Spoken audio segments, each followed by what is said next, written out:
پاک پڑھیں. اللہم صلی علی سیدنا مولانا صلاۃ و سلام علیک یا رسول اللہ یا حبیب اللہ صلی اللہ تعالی علیہ وآلہ وسلم. ہم یہ عرض کر رہے تھے کہ نبی پاک علیہ الصلوۃ والسلام کی مبارک نعلین کو صحابہ اپنے سینے سے لگاتے تھے. ادب کا یہ حال تھا کہ میرے نبی کی نعلین پر بھی کوئی اپنے قدم رکھنے کی ہمت نہیں کرتا تھا. میرے نبی کی پوشاک پر، آپ کے لباس پر کسی صحابی کی جرات نہیں تھی کہ اپنے قدم رکھ لے. یہ ادب ہے. کیا ہے؟ ادب ہے. نبی کی جوتیاں ہو یا نبی کے لباس ہو، کوئی قدم رکھنے کی جرات نہیں کرتا. حضرات اب پوری توجہ سے آپ سنیں کہ بڑے سے بڑے صحابی، چاہے وہ جتنی فضیلتوں کے، چاہے جتنی اہمیتوں کے اور کمالات کے حامل ہوں، بڑے سے بڑے صحابی میں یہ جرأت، یہ ہمت نہیں ہے کہ نبی کی جوتی پر بھی قدم رکھنے کی جسارت کرے. لیکن ہمارے اور آپ کے امام، شان دیکھو. ہمارے اور آپ کے امام، امام حسن و مجتبی، امام حسین پاک، ان کی شان یہ ہے کہ وہ نبی کی جوتی پر نہیں، نبی کے لباس پر نہیں، بلکہ نبی کے کاندھے پر سوار ہوتے ہیں. نبی کے کسی بچے کو دیکھا ہے کسی کے کاندھے پر سوار ہوتے ہوئے؟ بولو نا، بولو. کوئی بچہ اپنے باپ کے کاندھے پر سوار ہو، ایمانداری سے بتائیے گا اس بچے کے قدم کہاں ہوں گے؟ کہاں ہوں گے؟ سینے پہ. بڑے سے بڑے صحابی میں یہ جرأت نہیں ہے کہ نبی کی جوتی پر بھی قدم رکھے. لیکن حسین کی عظمتوں کا کیا کہنا، اس کے قدم نبی کے سینے پر ہے. یہ مولا حسن مجتبی کی شان ہے، جن کا ایک قدم مہر نبوت پر ہے، دوسرا سینہ اقدس پر ہے. یہی شان مولا حسین پاک کی ہے. لوگ کہتے ہیں حسین بادشاہ ہے، حسین کا سنگھاشن کہاں؟ حسین کا تخت کہاں؟ وہ دنیا کے تخت ہیں جو 1 صدی کے بعد دنیا سے ختم ہو گئے، جو 2 صدی کے بعد دنیا سے ختم ہو گئے، جو چند صدیوں کے بعد دنیا سے ختم ہو گئے، ان کے احکام بھی ختم ہو گئے، ان کی سلطنت بھی ختم ہو گئی۔ نہ جانے کتنے بادشاہ گزرے، نہ جانے کتنے بادشاہ آئے، ہر نیا آنے والا بادشاہ پچھلے بادشاہوں کی احکامات کو اس نے رد کر دیا، اپنے احکامات کو جاری کرایا۔ پچھلے زمانے کے سکے رد کر دیے گئے، اپنے زمانے میں اپنے نام کا سکہ جاری کیا، سلطنتیں بدلتی گئی، کرسیاں بدلتی گئی، احکام ختم ہوتے گئے، لیکن مولا حسین پاک کی سلطنت کو دیکھو۔ کل میں نے عرض کیا تھا، نبی زمین پر ہیں، دونوں گھٹنے نبی کے زمین پر ہیں، دونوں ہاتھ نبی کے زمین پر ہیں، اور حسین تخت نبوت پر ہیں۔ حسین بولو نا، ارے کچھ آپ بھی محنت کرو۔ اگر آپ نہیں بولو گے نا، ایک بات بول دوں، برا نہیں مانیے گا، بولوں، اس محفل میں بیٹھنے کے بعد بھی اگر آپ نہیں بولیں گے تو یزید خوش ہو جائے گا۔ ہاں تو کس پارٹی کے ہیں آپ لوگ؟ کس پارٹی کے ہیں؟ ہاں تو حسینی بندہ خاموش کہاں رہتا ہے؟ نعرہ تکبیر، نعرہ تکبیر، نعرہ رسالت، نعرہ رسالت، نعرہ حیدری، نعرہ حیدری، نعرہ حیدری، سمی بولی فلک بولا، سمی بولی فلک بولا، بولی فلک بولا، حسین، حق حسین، حق حسین، حق حسین، حق حسین، نعرہ تکبیر، نعرہ رسالت۔ شاہ است حسین، بادشاہ است حسین، دین است حسین، دی پناہ است حسین۔ حسین شاہ ہے، اس پر بات ہو چکی ہے، اور اس پر ہم نے دلیل بھی پیش کی۔ اچھا، جو واقعہ کل ہم نے سنایا تھا، مجھ سے بہت سے لوگوں نے کہا کہ حضرت یہ پورا واقعہ تو پہلی بار ہم نے سنا۔ سوالات لوگوں کے ذہن میں آ سکتے ہیں، بھائی یہ لکھا کہاں ہے؟ ظاہر ہے تقریر ادھوری تھی، اس لیے حوالہ بھی نہیں پڑھا گیا، اور بات وہی معتبر ہے جو حوالے کے ساتھ ہو۔ یاد رکھیے گا، یہ 54-58 کی کتابیں پڑھیں گے پوری بات نہیں ملنے والی، بہت حق مارا گیا ہے اہل بیت کا۔ وہ کتابیں پڑھو جو ہمارے بزرگوں نے پڑھا۔ یہ پورا واقعہ روضۃ الشہداء میں نقل کیا گیا ہے، جو صدیوں پرانی کتاب ہے، اور یہ اہل سنت کی کتاب ہے، میں دوسرے کی بات نہیں کرتا۔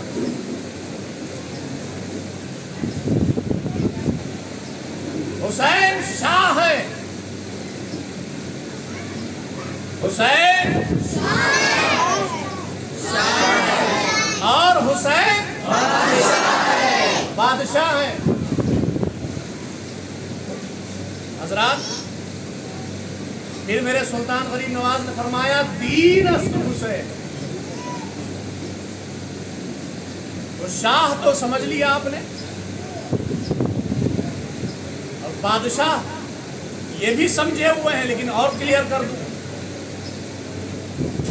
آج بھی پوری دنیا کا اگر جائزہ لیا جائے تو بچہ بچہ اس بات کی گواہی دے گا کہ آج پوری دنیا میں پرچم کس کا لہرا رہا ہے؟ بولو نا، یزید کا پرچم کہیں دکھتا ہے؟ کہیں دکھتا ہے؟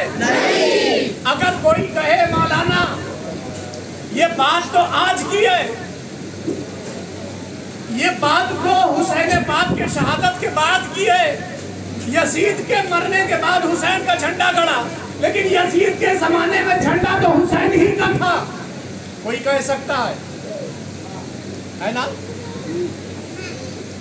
کوئی کہہ سکتا ہے کہ یزید کے زمانے میں جھنڈا کس کا گڑا تھا؟ یزید ہی کا گڑا تھا. بظاہر یزیدی ہی جشن منا رہے تھے, بظاہر وہی لوگ خوش ہو رہے تھے, لیکن میں ان غلط فہمیوں کو بھی دور کرنے کی کوشش کرتا ہوں. اور آئیے تھوڑی دیر کے لیے بس یزید کے دربار میں چلتے ہیں. جو اس کا سلطنتی دربار تھا ملک شام کا, جہاں وہ حکمرانی کیا کرتا تھا, جس دن اہل بیت اطہار کا لٹا ہوا قافلہ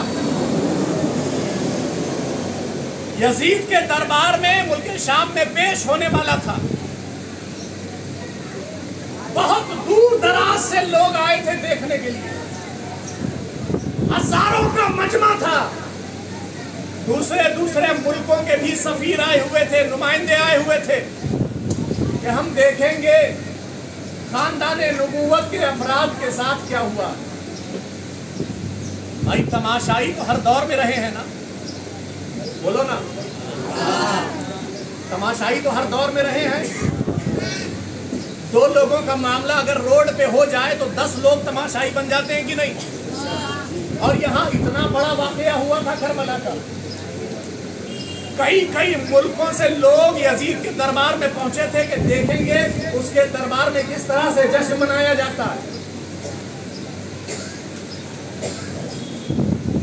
حضرات, ملک شام کا جو یزید کا دربار ہے, آپ یوٹیوب پہ سرچ کر کے دیکھ لیجئے گا کتنا بڑا دربار ہے اور کتنے لوگوں کی کیپیسٹی ہے وہاں پر. ہزاروں افراد موجود ہیں. یزید جو اپنے آپ کو بادشاہ سمجھتا تھا, جب وہ محل میں آیا, میں تاریخ کے چہرے سے پردہ ہٹانے لگا ہوں. جب یزید اپنے ہی دربار میں, جہاں وہ بادشاہ تھا, اپنے ہی دربار میں جب آیا تو جو جہاں بیٹھا تھا وہ بیٹھا ہی رہا. کسی کو پرواہ نہیں تھی کہ بادشاہ آ رہا ہے. بھائی عزت تو وہی ہے جو دل سے کی جائے, ہے نا؟ عزت کسی کی کب کی جاتی ہے؟ جب دل گوارا ہوتا ہے. ہر آدمی جانتا ہے کہ ابے یہ کمینہ تو شرابی ہے. بتاؤ کوئی عزت کرے گا؟ ہر شخص جانتا ہے کہ یہ بڑا بندر باز ہے نا, یہ بڑا بدکار ہے. ہر شخص جانتا تھا. یزید آیا, اپنے بندروں کو ساتھ لے کر کے دربار میں داخل ہوا. بندروں سے کھیلنے کا اسے بڑا شوق تھا, بندروں سے بڑا پیار کرتا تھا یزید. اسی لیے آج ہمیں پریشانی نہیں ہوتی سمجھنے میں کہ آج بندروں کو یزید سے کیوں پیار ہے. نہیں سمجھے؟ آج کچھ بندروں کو یزید سے بھی پیار ہے. یہ رشتہ پرانا ہے. اپنے ہی دربار میں جہاں وہ سلطان ہے, جہاں وہ بادشاہ ہے, آیا, ہزاروں کا مجمع موجود ہے, لیکن یزید کی عزت کے لیے, یزید کے استقبال کے لیے کوئی کھڑا نہیں ہوا. وہ بھی اپنے نشے میں دھت تھا. آیا, اس پر بیٹھ گیا. بھائی عزت والے کو کھٹکا لگتا ہے نا کہ میری بے عزتی کیوں. ذلیل انسان کو کیا پتا عزت کسے کہتے ہیں. یہ تاریخ کا ایک رخ ہے. اب دوسرا رخ دیکھیں. سن رہے ہیں آپ؟ آواز پہنچ رہی ہے؟ اب دوسرا رخ دیکھیں.